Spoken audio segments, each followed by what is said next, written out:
जंगल में रह जयाम आदिवासी जंगल रखवाला रे।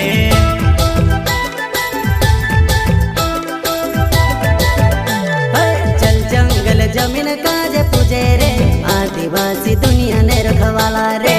बाप देव खतरी काज पूजे रे आदिवासी सबसे निराला रे।